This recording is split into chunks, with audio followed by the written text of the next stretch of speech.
Hey, good afternoon guys. Ron here with Precision Sails doing a walk around of a beautiful example of a mainsail for a Hunter 23.5. This guy here is made with our Precision 300 series Dacron, just about as quoted. The only thing we've added was an extra reef point for this gentleman.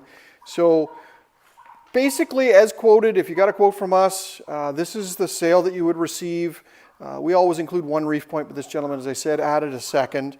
But let's take a quick walk around so you can get a good feel for what the sails are, what they're made of, and some of the details we put into all of our sails, even our kind of most basic. So here we go. We're starting down here in the tack, and we'll just kind of focus in a bit. And you can take a look at, there's the bolt rope that goes up to support the luff, and nice tack ring. The way that it's webbed on and reinforced is really well done. And then we've got this nice Cunningham here, so well placed so that this gentleman will be able to tension that luff as well. So now take a look at something that I'm quite proud that we do on all of our sails, is that we have the reinforcement patches or the block corners for the tack here, but the Cunningham also has its own reinforcements, and that is a bit unique for us. So if you're looking at other sail designers, make sure that you're comparing apples and apples and that the sails are being designed and produced at the same level, even if price is an issue. So let's just take a look at the clue here. So what we've done here is a loose-footed mainsail for this gentleman, and I do highly recommend the loose foot.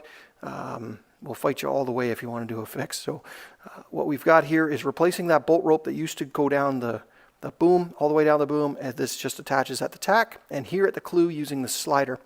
And that's more than enough to do that, and it allows you to have much better control of your sail using that outhaul as another trimming mechanism. So we'll just kind of walk up this leech here and get to the first reef point, and notice that the block patches are the same for the reef points as they are down in the tack and the clue. And then we do some very nice reinforcements here for these reef points. We've got a reef belt that goes all the way across, and we've got reinforcements around those grommets so that all the pressures of that sail are taken care of. Now we'll just kind of quickly walk on up here, see the second reef point. We'll skip back that pretty quickly because it's the same. I did want to stop here and take a look at this batten configuration. So what we've done for this gentleman is a tie-in batten, and the way this works, it's got a nice pocket that folds over top of it here, and it'll button everything up real nicely here. But what's going to happen is your batten's going to come in under here. You're going to follow it with this, and you're going to use this D-ring and the other D-ring, hard to do with one hand, and you're going to go between the two with the line and put some tension on that batten. So a really nice way of being able to tension your battens to help develop a little bit more sail shape when needed. I always recommend it in lighter air to put a little tension on those battens. So we'll stop at this one here and we'll focus on a couple other things. I do like the reinforcements that we do at the end of our battens to make sure that those don't cause any damage to the sail.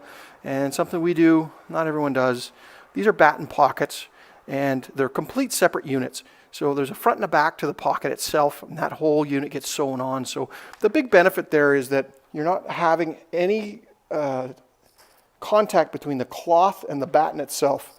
So if anything was to happen to that batten, cracks or snaps or does anything, someone stepped on it, it's not going to damage the sail itself, it'll damage the pocket.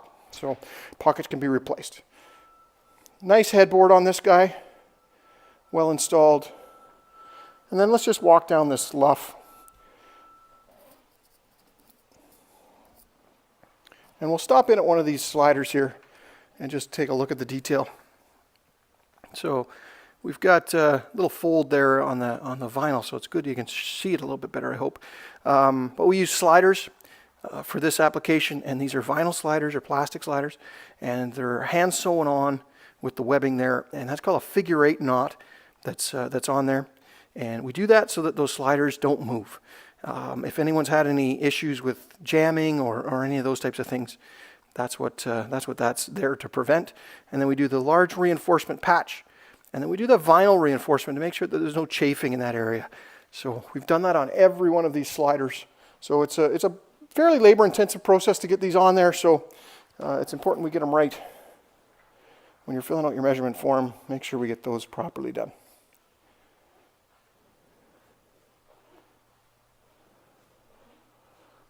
There you go, guys. That's a really good example of a Precision 300 series Dacron sail, mainsail for a Hunter 23.5. If you haven't already got a quote, by all means, click the link below, and we can get a quote in your hands within 24 hours.